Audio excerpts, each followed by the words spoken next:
அன்பார்ந்த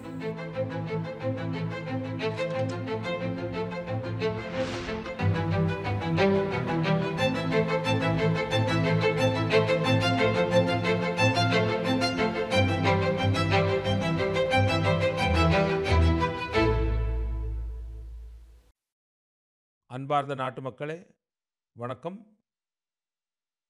இந்த பருவமழை காலத்தில் பேரிடர்கள் நம் நாட்டை சோதித்துக் கொண்டிருக்கின்றன.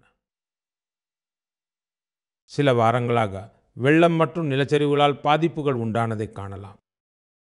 ஓரிடத்தில் வீடுகள் தரைமட்டமாயின, மற்றொரு இடத்தில் வயல்கள் நீரில் மூழ்கின, எத்தனையோ குடும்பங்கள் சிதைந்து போயின. நீரின் பெருக்கெடுப்பில் சில இடங்களில் பாலங்களும் சாலைகளும் அடித்து செல்லப்பட்டு மக்களின் வாழ்க்கை பெரும் நெருக்கடிக்கு உள்ளானது. இவை நம்மை துயரத்தில் ஆழ்த்தியுள்ளன. தங்கள் அன்புக்குரியவர்களை இழந்த அந்த குடும்பங்களின் வலியானது நம் அனைவரின் வலியாகும். பெய் பேரிடர் ஏற்பட்ட இடங்களில் மக்களை காக்க NDRF மற்றும் SDRF வீரர்கள், மற்ற பாதுகாப்பு படையினர் இரவும் பகலும் அயராது உழைத்தனர். நமது வீரர்கள் தொழில்நுட்பத்தின் உதவியும் நாடியுள்ளனர். தெர்மல் கேமராக்கள், லைவ் டிடெக்டர், மோப்ப நாய்கள், ட்ரோன் கண்காணிப்பு என பல்வேறு நவீன கால சாதனங்களின் உதவியுடன் மீட்பு பணிகளை விரைவுபடுத்த முயற்சிகள் மேற்கொள்ளப்பட்டன. ஹெலிகாப்டர் மூலம் நிவாரணப் பொருட்கள் கொண்டு சேர்க்கப்பட்டன. காயமடைந்தவர்கள் மீட்கப்பட்டனர். பேரிடர் காலத்தில் நமது இராணுவம் பேருதவியாக நின்றது.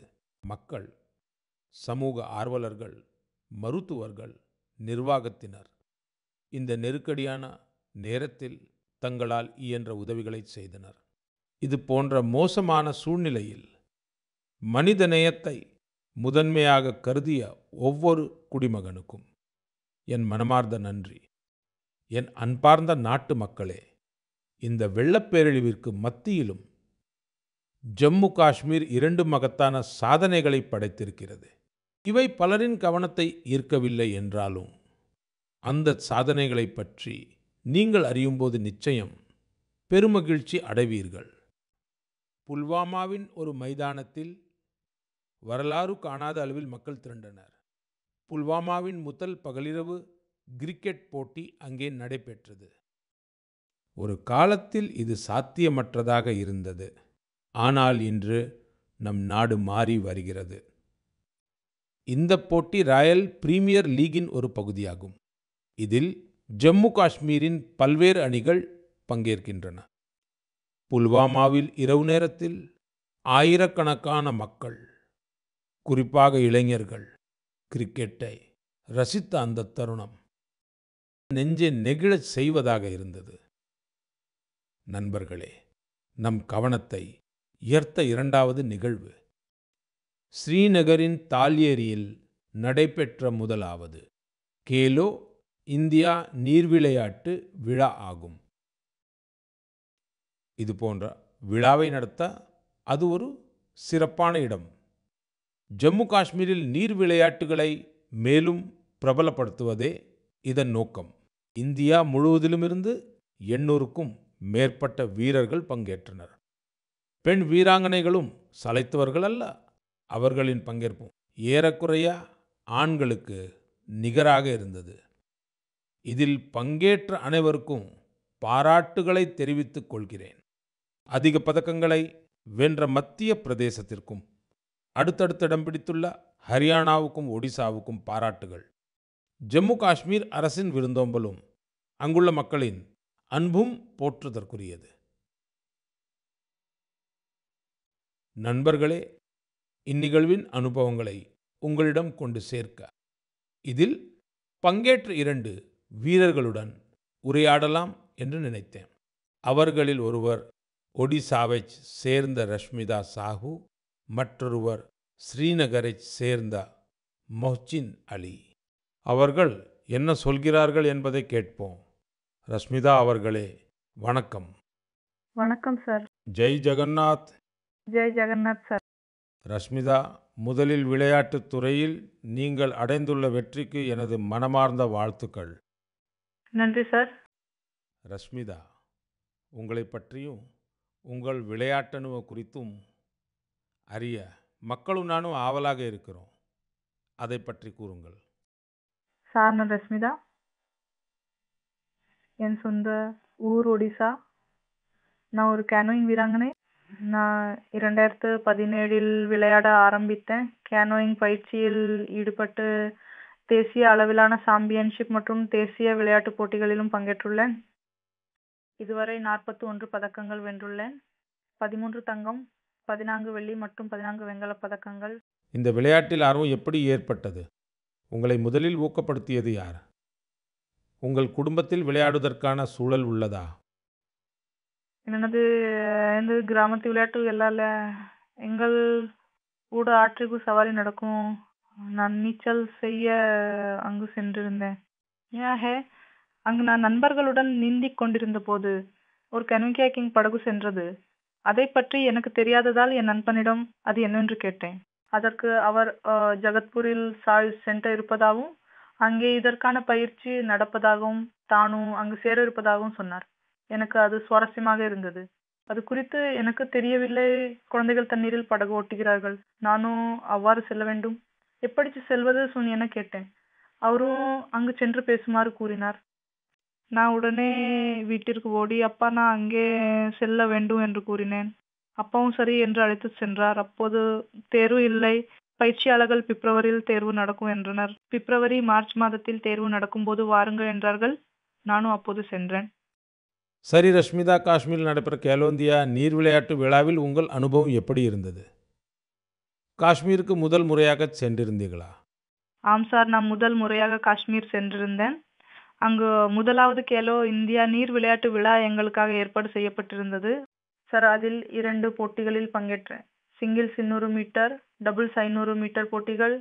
2லுமே நான் தங்கப்பதக்கம் வென்றேன். ஆஹா, 2லுமே பதக்கம் வென்றீர்களா? Yes sir. மனமார்ந்த வாழ்த்துக்கள். நன்றி சார். சரி, நீர் விளையாட்டுகள் தவிர உங்களுக்கு வேறு பொழுதுபோக்கு உள்ளனவா?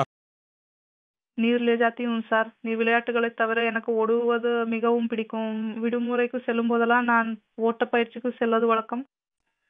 தோடா बहुत. இந்த பழைய மைதானத்தில் முன்னரே கால்பந்து ஓரளவுக்கு கற்றுக்கொண்டேன். அதனால் அங்கு செல்லும் போதெல்லாம் நிறைய ஓடுவேன், கால்பந்து விளையாடுவேன் சார். அப்படியானால் விளையாட்டு உங்க இரத்தத்திலேயே ஊறியிருக்கிறது. சார், நான் முதலாம் வகுப்பு முதல் 10ஆம் வகுப்பு வரை பள்ளியில் படித்த போது நான் பங்கேற்ற அனைத்து போட்டிகளிலும் முதல் பரிசு வென்று சாம்பியன் ஆவேன் சார். ரஷ்மிதா, உங்களைப் போல விளையாட்டில் சாதிக்க விரும்பும் இளைஞர்களுக்கு நீங்கள் கூற விரும்பும் செய்தி என்ன? பல குழந்தைகள், குறிப்பாக பெண் குழந்தைகள் வீட்டிலிருந்து வெளியே செல்லுவதற்கே அனுமதிக்கப்படுவதில்லை. வெளியே எப்படி செல்வாய் என்று கேட்பார்கள். சில சமயங்களில் பணப்பற்றாக்குறையால் சிலர் விளையாட்டை கைவிட்டு விடுகிறார்கள். ஆனால் கேலோ இந்தியா திட்டம் பல குழந்தைகளுக்கு பண உதவியும் இதர உதவிகளையும் வழங்குகிறது. அதனால் தற்போது பல குழந்தைகள் முன்னேறி செல்கிறார்கள். விளையாட்டின் மூலம் வாழ்க்கையில் முன்னேற முடியும். அதனால் அதனை ஒருபோதும் கைவிடாதீர்கள் என்று அனைவரிடமும் கூறுவேன் சார். விளையாட்டு என்பது உடலை ஆரோக்கியமாக வைத்திருப்பது மட்டுமல்ல, அதை முன்னெடுத்து சென்று இந்தியாவிற்கு பதக்கம் வென்று தருவதும் நமது கடமையே. சரி ரஷ்மிதா, உங்களுடன் பேசியதில் மிக்க மகிழ்ச்சி. இது உங்களுக்கு மீண்டும் ஒரு முறை எனது மனமார்ந்த வாழ்த்துக்கள். இத்தனை சிரமங்களுக்கு மத்தியிலும் மகள் முன்னேற இவ்வளவு ஊக்கப்படுத்திய உங்கள் அப்பாவுக்கும் என் வாழ்த்துக்கள், என் மனமார்ந்த நல்வாழ்த்துக்கள். நன்றி. நன்றி சார். ஜெய் ஜெகநாத். ஜெய் ஜெகநாத் சார். மோசின் அலி, வணக்கம். வணக்கம் சார். மோசின், எனது மனமார்ந்த வாழ்த்துக்கள். உங்கள் ஒளிமயமான எதிர்காலத்திற்கும் எனது நல்வாழ்த்துக்கள். நன்றி சார். மோசின், முதலாவது கேலோ இந்தியா நீர் விளையாட்டு விழாவில் முதல் தங்கப்பதக்கம் வென்றிருக்கிறீர்கள். நீங்கள் எப்படி உணர்கிறீர்கள்? சார், நான் மிகவும் மகிழ்ச்சியாக இருக்கிறேன். முதல் முறையாக காஷ்மீரில் நடைபெற்ற கேலோ இந்தியா போட்டியில் நான் தங்கப்பதக்கம் வென்றுள்ளேன். மக்கள் என்ன கூறுகிறார்கள்? அனைவரும் இதை பற்றி தான் பேசுகிறார்கள் சார். எங்கள் குடும்பமே மகிழ்ச்சியில் இருக்கிறது. உங்கள் பள்ளியில் உள்ளவர்கள்? பள்ளியிலும் மகிழ்ச்சியாக இருக்கிறார்கள். காஷ்மீர் எல்லோரும் நீங்கள் கோல்டு மெடலிஸ்ட் என்று பெருமையாக கூறுகிறார்கள். இப்போது நீங்கள் பிரபலமாகிவிட்டீர்கள் என்று சொல்லுங்கள். ஆமாம் சார். சரி, நீர் விளையாட்டுகளில் ஆர்வம் எப்படி ஏற்பட்டது? அதன் மூலம் என்ன நன்மைகள் அடைந்தீர்கள்? சிறுவில் ஏரியில் படகுகள் செல்வதை பார்த்தேன். நீ விளையாட விரும்புகிறாயா என்று அப்பா கேட்டார். எனக்கும் ஆர்வம் இருந்ததால் மையத்திலிருந்து பில்குஸ் மேடச் சென்றேன். அவர் எனக்கு பயிற்சியிடம் சென்றார். சரி மோசின், நாடு முழுவதிலும் இருந்து மக்கள் வந்திருந்தார்கள். முதல் முறையாக நீர் விளையாட்டுப் போட்டி அதுவும் ஸ்ரீநகரின் தால் ஏரியில் நடைபெற்றது. இவ்வளவு பேர் வந்ததைக் கண்டு அங்குள்ள மக்கள் எப்படி உணர்ந்தார்கள்? மிகவும் மகிழ்ச்சியாக இருந்தார்கள் சார். எல்லோரும் இது ஒரு அருமையான இடம், இங்குள்ள வசதிகள் அனைத்தும் சிறப்பாக உள்ளன என்று சொன்னார்கள். கேலோ இந்தியா போட்டிகள் சிறப்பாக நடந்தன. நீங்கள் காஷ்மீருக்கு வெளியே எப்போதாவது விளையாடச் சென்றிருக்கிறீர்களா? ஆமாம் சார், நான் போபால், கோவா, கேரளா, இமாச்சல பிரதேசம் ஆகிய இடங்களுக்கு சென்றிருக்கிறேன். சரி, அப்படியானால் நீங்கள் இந்தியாவை சுற்றி பார்த்து விட்டீர்கள். ஆமா சார். சரி, அவ்வளவு வீரர்கள் அங்கு வந்திருந்தார்கள். ஆமா சார். புதிய நண்பர்கள் கிடைத்தார்களா இல்லையா? சார், நிறைய நண்பர்கள் கிடைத்தனர். நாங்கள் தால் ஏரி, லால் சுக் போன்ற இடங்களில் ஒன்றாக சுற்றினோம். பஹல்காமிற்கும் சென்றிருந்தோம். எஸ் சார், எல்லா இடங்களுக்கும் சென்றோம். நான் பார்த்தவரையில் ஜம்மு காஷ்மீரில் விளையாட்டு திறம் மிக சிறப்பாக உள்ளது. ஆமா சார். நம் ஜம்மு காஷ்மீர் இளைஞர்கள் நாட்டிற்கு பெருமை சேர்க்கும் ஆற்றல் கொண்டவர்கள். அதை நீங்கள் செய்து காட்டியுள்ளீர்கள். சார், ஒலிம்பிக்கில் பதக்கம் வெல்வதுதான் என் லட்சியம். அதுதான் என் ஒரே கனவு. ஆஹா, சபாஷ்! அதுதான் என் கனவு சார். நீங்கள் சொல்வதை கேட்டதும் எனக்கு மெய்சில் இருக்கிறது. சார், ஒலிம்பிக்கில் பதக்கம் வெல்வதுதான் என் லட்சியம். நாட்டுக்காக தேசிய கீதத்தை ஒலிக்கச் செய்வது, அதுதான் என் ஒரே கனவு. தொழிலாளி குடும்பத்தை சேர்ந்த ஒருவர் இவ்வளவு பெரிய கனவுகளை காண்கிறார் என்றால் இந்த நாடு நிச்சயம் மிகப்பெரிய உயரங்களை அடையும். சார், நிச்சயம் அடையும். முதல் முறையாக கேலோ இந்தியா போட்டிகளை நடத்திய இந்திய அரசுக்கு நாங்கள் மிகவும் நன்றியுள்ளவர்களாக இருக்கிறோம் சார். அதனால் தானே உங்கள் பள்ளியிலும் உங்களை கொண்டாடுகிறார்கள். ஆமாம் சார். சரி மோசின், உங்களுடன் பேசியதில் மிக்க மகிழ்ச்சி. என் சார்பாக உங்கள் தந்தைக்கு எனது மனமார்ந்த நன்றியை தெரிவியுங்கள். அவர் ஒரு கூலித் தொழிலாளியாக இருந்த போதிலும் உங்கள் வாழ்க்கையை செதுக்கியுள்ளார். நீங்களும் உங்கள் தந்தையின் வார்த்தைகளை மதித்து 10 ஆண்டுகளாக அயராது தவம் செய்துள்ளீர்கள். இது ஒவ்வொரு விளையாட்டு வீரருக்கும் மிகப்பெரிய உத்வேகம் அளிக்கும். உங்களுக்காக இவ்வளவு உழைத்த உங்கள் பயிற்சியாளருக்கும் மனமார்ந்த நன்றி. என் சார்பாக மனமார்ந்த வாழ்த்துக்கள், மனமார்ந்த பாராட்டுக்கள் தம்பி. நன்றி சார். நமஸ்கார் சார். ஜெய் ஹிந்த். நண்பர்களே, ஒரே பாரதம் உன்னத பாரதம் என்ற உணர்வு நம் நாட்டின் ஒற்றுமைக்கும் வளர்ச்சிக்கும் மிகவும் அவசியமானது. விளையாட்டு இதில் பெரும் பங்காற்றுகிறது. அதனால்தான் விளையாடுபவர் உயர்வார் என்று எப்போதும் கூறுவேன். நம் நாடு எவ்வளவு போட்டிகளில் பங்கேற்கிறதோ அவ்வளவு பிரகாசிக்கும். இரு வீரர்களுக்கும் உங்கள் சகாக்களுக்கும் எனது மனமார்ந்த வாழ்த்துக்கள். என் அன்பார்ந்த நாட்டு மக்களே, நீங்கள் யூபிஎஸ்சி என்ற பெயரை நிச்சயம் கேட்டிருப்பீர்கள். இந்த அமைப்பு தான் நாட்டின் மிக கடினமான தேர்வுகளில் ஒன்றான குடிமைப் பணிகள் தேர்வையும் நடத்துகிறது. இந்த பணிகளில் முதலிடம் பிடித்தவர்களின் ஊக்கமூட்டும் கதைகளை நாம் பல முறை கேட்டிருக்கிறோம். இந்த இளைஞர்கள் கடினமான சூழ்நிலைகளில் படித்து தங்கள் அயராத உழைப்பால் இந்த பணியில் இடம் பிடிக்கிறார்கள். ஆனால் நண்பர்களே, யூபிஎஸ்சி தேர்வு பற்றிய மற்றொரு உண்மையும் உள்ளது. மிகவும் திறமையான ஆயிரக்கணக்கான தேர்வர்கள் கடினமாக உழைத்தாலும் ஒரு சில மதிப்பெண்கள் வித்தியாசத்தில் இறுதிப்பட்டியலை அடைய முடியாமல் போகிறார்கள். இந்த தேர்வர்கள் மற்ற தேர்வுகளுக்கு புதிதாக தயாராக வேண்டியிருந்தது. இதனால் அவர்களின் நேரமும் பணமும் வீணானது. எனவே இத்தகைய திறமையான மாணவர்களுக்காக பிரதிபா சேது என்ற ஒரு டிஜிட்டல் தளம் உருவாக்கப்பட்டுள்ளது. யூபிஎஸ்எஸ்சி தேர்வுகளின் அனைத்து நிலைகளையும் கடந்து தகுதி பட்டியலில் இடம்பெறாதவர்களின் தரவுகள் இதில் சேகரிக்கப்பட்டுள்ளன.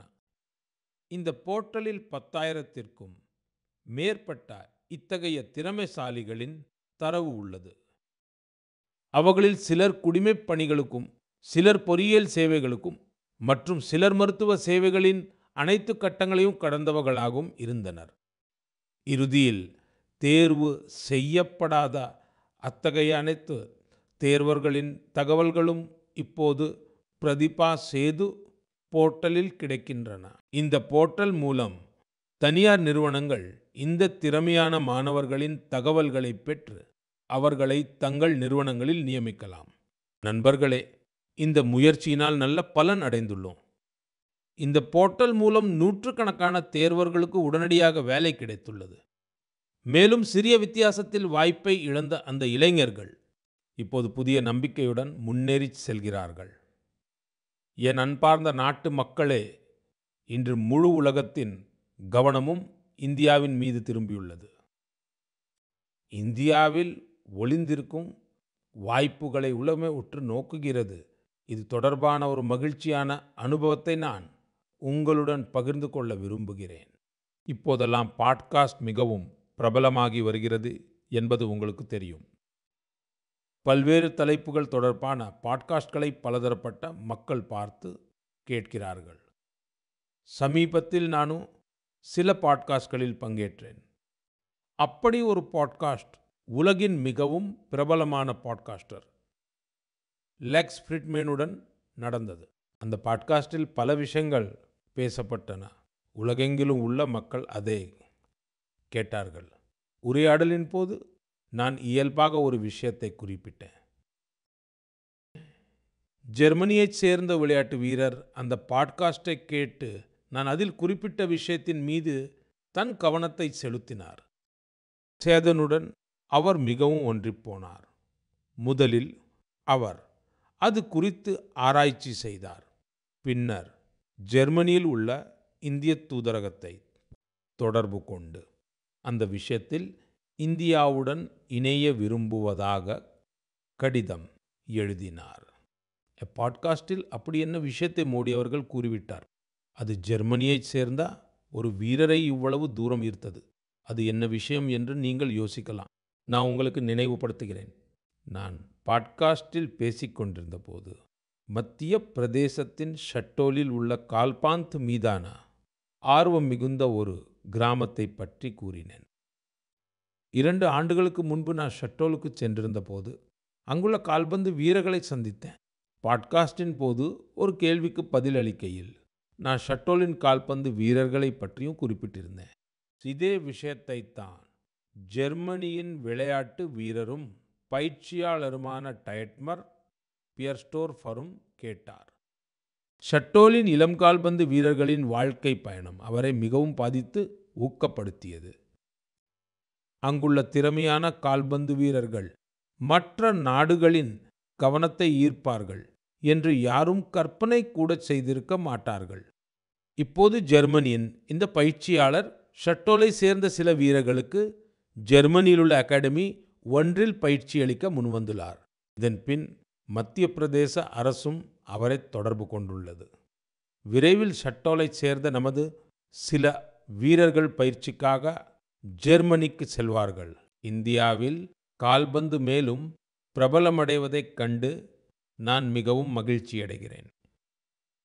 கால்பந்து பிரியர்கள் நேரம் கிடைக்கும்போது ஷட்டோலுக்கு நிச்சயம் சென்று அங்கு நடக்கும் விளையாட்டு புரட்சியை அருகில் இருந்து பார்க்க வேண்டும் என்று கேட்டுக்கொள்கிறேன். என் அன்பார்ந்த நாட்டு மக்களே, சூரத்தில் வசிக்கும் ஜிதேந்திர சிங் ரத்தோர் பற்றி அறிந்து கொள்வது உங்களுக்கு ஒரு மகிழ்ச்சியான அனுபவத்தை தரும். உங்கள் மனம் பெருமையால் நிறையும். ஜிதேந்திர சிங் ரத்தோர் ஒரு பாதுகாவலர். ஆனால் அவர் ஓர் அற்புதமான முயற்சியை மேற்கொண்டுள்ளார். அது ஒவ்வொரு தேசபக்தருக்கும் ஒரு பெரும் உத்வேகமாக அமையும். கடந்த சில ஆண்டுகளாக அவர் நமது வீரர்களை பற்றிய தகவல்களை சேகரித்து வருகிறார். பாரத தாயைக் காக்க தங்கள் இன்னுயிரை அர்ப்பணித்தவர்கள் இன்று அவரிடம் முதல் உலகப் போரிலிருந்து இன்று வரை வீரமரணம் அடைந்த ஆயிரக்கணக்கான வீரர்களை பற்றிய தகவல்கள் உள்ளன. அவரிடம் வீரமரணம் அடைந்தவர்களின் ஆயிரக்கணக்கான புகைப்படங்களும் உள்ளன. ஒருமுறை வீரமரணம் அடைந்த ஒருவரின் தந்தை கூறிய வார்த்தைகள் அவர் இதயத்தை தொட்டன. அவர் கூறியதாவது, மகன் சென்றால் என்ன, தேசம் பாதுகாப்பாக உள்ளதல்லவா? இந்த ஒரு வாக்கியம் ஜிதேந்திர சிங் அவர்களின் மனதில் தேசபக்தி என்னும் தீயை மூட்டியது. தற்போது அவர் வீரமரணம் அடைந்த பலரின் குடும்பங்களுடன் தொடர்பில் இருக்கிறார். அவர் சுமார் 2500 வீரமரணம் அடைந்தவர்களின் பெற்றோரின் பாத மண்ணையும் புனிதமாக சேகரித்து வைத்துள்ளார். இது நமது ஆயுதப்படைகள் மீதான அவரது ஆழ்ந்த அன்புக்கும் ஈடுபாட்டிற்கும் ஓர் சான்றாகும். அவரின் வாழ்க்கை நமக்கு தேசபக்தியின் உண்மையான அர்த்தத்தை கற்றுத் தருகிறது. என் அன்பார்ந்த நாட்டு மக்களே, இப்போதெல்லாம் வீடுகளின் கூரைகளிலும் பெரிய கட்டிடங்களிலும் அரசு அலுவலகங்களிலும் சோலார் பேனல்கள் பிரகாசிப்பதை நீங்கள் கண்டிருப்பீர்கள். மக்கள் இப்போது இதன் முக்கியத்துவத்தை புரிந்து கொண்டு திறந்த மனதுடன் ஏற்றுக்கொள்கிறார்கள். நம் நாட்டின் மீது சூரிய பகவானின் கருணை இவ்வளவு இருக்கும்போது அவர் அருளும் அந்த ஆற்றலை நான் ஏன் முழுமையாக பயன்படுத்தக்கூடாது? நண்பர்களே, சூரிய சக்தியால் நமது விவசாயிகளின் வாழ்க்கையும் மாறி வருகிறது. அதே நிலம், அதே உழைப்பு, அதே விவசாயி. ஆனால் தற்போது உழைப்பின் பலன் பன்மடங்கு அதிகரித்துள்ளது. இந்த மாற்றம் சோலார் பம்ப் மற்றும் சோலார் அரிசி ஆலைகளால் ஏற்படுகிறது. தற்போது நாட்டின் பல மாநிலங்களில் நூற்றுக்கணக்கான சோலார் அரிசி ஆலைகள் நிறுவப்பட்டுள்ளன. இந்த சோலார் அரிசி ஆலைகள் விவசாயிகளின் வருமானத்தை மட்டுமல்ல, அவர்களின் முகத்தில் மகிழ்ச்சியையும் அதிகரித்துள்ளன. நண்பர்களே, பீகாரைச் சேர்ந்த தேவகி அவர்கள் சோலார் பம்ப் மூலம் ஒரு கிராமத்தின் தலைவிதியை மாற்றியுள்ளார். முசாஃபர்பூரின் ரத்தன்புரா கிராமத்தைச் சேர்ந்த தேவகியை மக்கள் சோலார் தீதி என்று அன்புடன் அழைக்கிறார்கள். தேவகியின் வாழ்க்கை எளிதானதாக இருக்கவில்லை. இளம் வயதில் திருமணம், குறுநிலம், 4 குழந்தைகளை சுமக்கும் பொறுப்பு மற்றும் எதிர்காலத்தை பற்றிய தெளிவற்ற பார்வை. ஆனால் அவரது மன உறுதி ஒருபோதும் உடையவில்லை. அவர் ஒரு சுய உதவிக் குழுவில் இணைந்தார். அங்குதான் சோலார் பம்ப் பற்றி தெரிந்து கொண்டார். அவர் சோலார் பம்பிற்கு தேவையான முயற்சிகளை தொடங்கி அதில் வெற்றியும் கண்டார். சோலார் தீதியின் சோலார் பம்ப் அதன் பிறகு அந்த கிராமத்தையே மாற்றிவிட்டது. முன்பு சில ஏக்கர் நிலத்திற்கு மட்டுமே பாசனம் செய்ய முடிந்த இடத்தில் இப்போது சோலார் தீதியின் பம்ப் மூலம் 40 ஏக்கருக்கும் அதிகமான நிலப்பரப்பிற்கு தண்ணீர் பாய்கிறது. சோலார் தீதியின் இந்த இயக்கத்தில் கிராமத்தின் மற்ற விவசாயிகளும் இணைந்துள்ளனர். அவர்களின் பயிர்கள் செழித்து வளரத் தொடங்கின. வருமானம் பெருகத் தொடங்கியது. நண்பர்களே, முன்பு தேவகியின் வாழ்க்கை 4 சுவர்களுக்குள் முடங்கியிருந்தது. ஆனால் இன்று அவர் முழு நம்பிக்கையுடன் தன் பணிகளை செய்கிறார். சோலார் தீதியாக பணம் ஈட்டுகிறார். மிகவும் சுவாரஸ்யமான விஷயம் என்னவென்றால், அவர் விவசாயிகளிடமிருந்து UPI மூலம் கட்டணங்களை பெறுகிறார். இப்போது கிராமம் முழுவதும் அவரை மிகவும் மரியாதையுடன் பார்க்கிறார்கள். அவரது கடின உழைப்பும் தொலைநோக்கு பார்வையும் சூரிய சக்தி மின்சாரம் பெறுவதற்கான சாதனம் மட்டுமல்ல, அது கிராமங்கள் தோறும் புதிய ஒளியை ஏற்றும் புதிய சக்தி என்பதையும் நிரூபித்துள்ளது. என் அன்பார்ந்த நாட்டு மக்களே, செப்டம்பர் 15ஆம் தேதி இந்தியாவின் மாபெரும் பொறியாளர் மோக்ஷகுண்டம் விஸ்வேஸ்வரய்யா அவர்களின் பிறந்த நாள். அந்த நாளை நாம் பொறியாளர்கள் தினமாக கொண்டாடுகிறோம். பொறியாளர்கள் வெறும் இயந்திரங்களை உருவாக்குபவர்கள் அல்லர். அவர்கள் கனவுகளை நனவாக்கும் கர்மயோகிகள். இந்தியாவின் ஒவ்வொரு பொறியாளரையும் நான் பாராட்டுகிறேன். அவர்களுக்கு என் வாழ்த்துக்களை தெரிவித்துக் கொள்கிறேன். செப்டம்பர் மாதத்தில்தான் பகவான் விஸ்வகர்மா பூஜைக்கான நாளும் வரவிருக்கிறது. செப்டம்பர் 17ஆம் தேதி விஸ்வகர்மா ஜெயந்தி. இந்த நாள் நமது பாரம்பரிய கைவினைத்திறன் மற்றும் அறிவை ஒரு தலைமுறையிலிருந்து மற்றொரு தலைமுறைக்கு தொடர்ந்து கொண்டு செல்லும் நமது விஸ்வகர்மா சகோதரர்களுக்கு அர்ப்பணிக்கப்பட்டுள்ளது.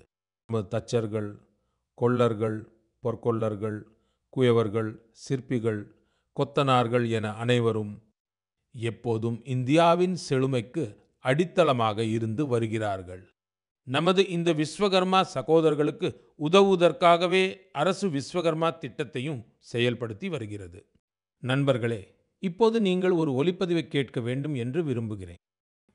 तो ये जो मानपत्र में आपने लिखा है, ये स्टेटों के बारे में मैंने जो कुछ किया या हैदराबाद के बारे में हमारी गवर्नमेंट ने जो कुछ किया, ठीक है किया, लेकिन आप जानते हैं कि ये हैदराबाद का किस्सा इस तरह से हमने किया, उसमें कितनी मुसीबत हुई।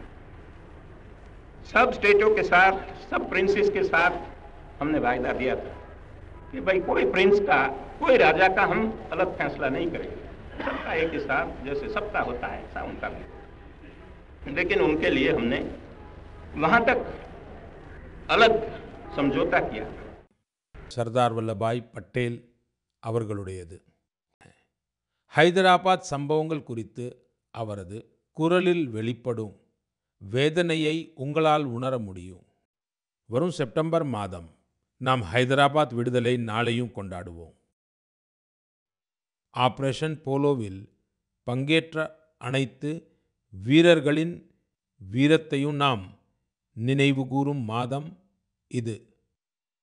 ஆகஸ்ட் 1947 இந்தியா சுதந்திரம் அடைந்தபோது ஹைதராபாத் தனி நாடாக இருந்தது என்பது நமக்கு தெரியும்.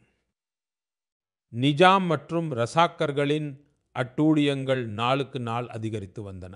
முபாரக் கொடியை ஏற்றுவதற்கோ அல்லது வந்தே மாதரம் கூறுவதற்கோ கூட மரணதண்டனை விதிக்கப்பட்டது. பெண்கள் மற்றும் ஏழைகள் மீது கொடுமைகள் இழைக்கப்பட்டன.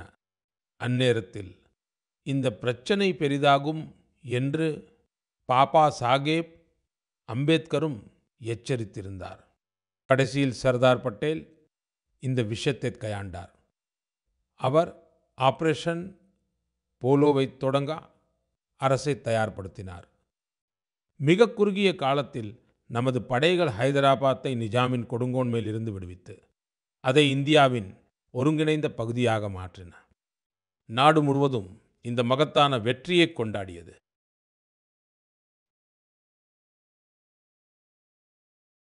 என் அன்பார்ந்த நாட்டு மக்களே, நீங்கள் உலகின் எந்த மூலைக்கு சென்றாலும் அங்கே இந்திய கலாச்சாரத்தின் தாக்கத்தை நிச்சயம் காண முடியும். இந்த தாக்கம் உலகின் பெரிய நகரங்களுக்கு மட்டுமல்ல, சிறிய நகரங்களிலும் பரவியுள்ளது. இத்தாலியின் ஒரு சிறிய நகரமான கேம்ப் ரோட்டோண்டோவில் இதற்கான ஒரு சிறந்த உதாரணத்தை காண முடிந்தது. அங்கு மகரிஷி வால்மீகி அவர்களின் சிலை திறந்து வைக்கப்பட்டது. இந்த நிகழ்ச்சியில் அந்த நகரத்தின் மேயர் உட்பட பல முக்கிய பிரமுகர்களும் கலந்து கொண்டனர்.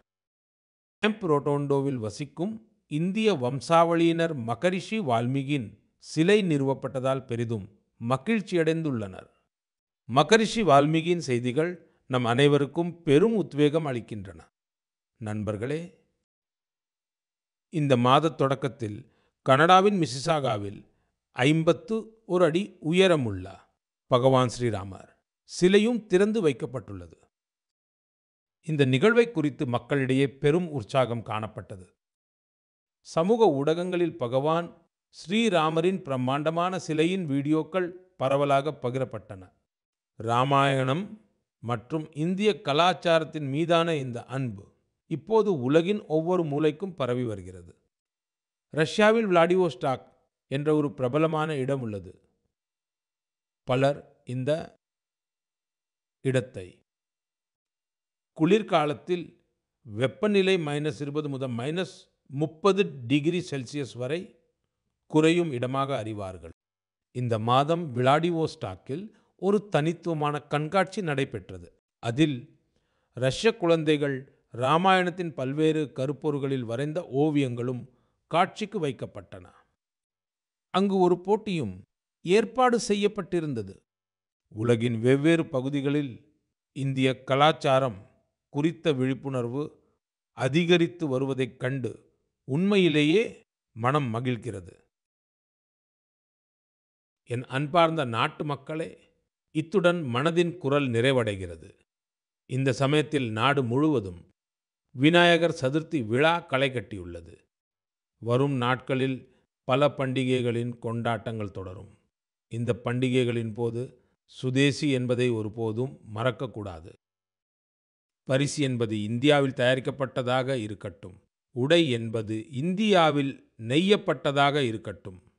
அலங்காரம் இந்தியாவில் தயாரான பொருட்களால் அமையட்டும். ஒளி என்பது இந்தியாவில் தயாரான விளக்குகளால் ஒளிரட்டும். வாழ்க்கையின் ஒவ்வொரு தேவையிலும் எல்லாம் சுதேசியாகவே இருக்கட்டும். பெருமையுடன் சொல்லுங்கள், இது சுதேசி. பெருமையுடன் சொல்லுங்கள், இது சுதேசி. பெருமையுடன் சொல்லுங்கள், இது சுதேசி. இந்த உணர்வுடன் நாம் முன்னேறி செல்ல வேண்டும். ஒரே மந்திரம், உள்ளூர் பொருட்களுக்கு குரல் கொடுப்போம். ஒரே பாதை, தற்சார்பு இந்தியா. ஒரே இலக்கு, வளர்ந்த இந்தியா. நண்பர்களே, இந்த மகிழ்ச்சிகளுக்கு மத்தியில் நீங்கள் அனைவரும் தூய்மைக்கு முக்கியத்துவம் கொடுங்கள். ஏனென்றால் எங்கு தூய்மை இருக்கிறதோ அங்கு பண்டிகைகளின் ஆனந்தமும் பன்மடங்கு பெருகும். நண்பர்களே, மனதின் குரலுக்காக இதேபோல் அதிக எண்ணிக்கையில் உங்கள் செய்திகளை தொடர்ந்து அனுப்புங்கள். உங்கள் ஒவ்வொரு ஆலோசனையும் இந்த நிகழ்ச்சிக்கு மிகவும் முக்கியமானது. உங்கள் கருத்துக்களை என்னிடம் தொடர்ந்து கொண்டு சேருங்கள். அடுத்த முறை நாம் சந்திக்கும்போது மேலும் புதிய விஷயங்களைப் பற்றி உரையாடுவோம். மிக்க நன்றி. வணக்கம்.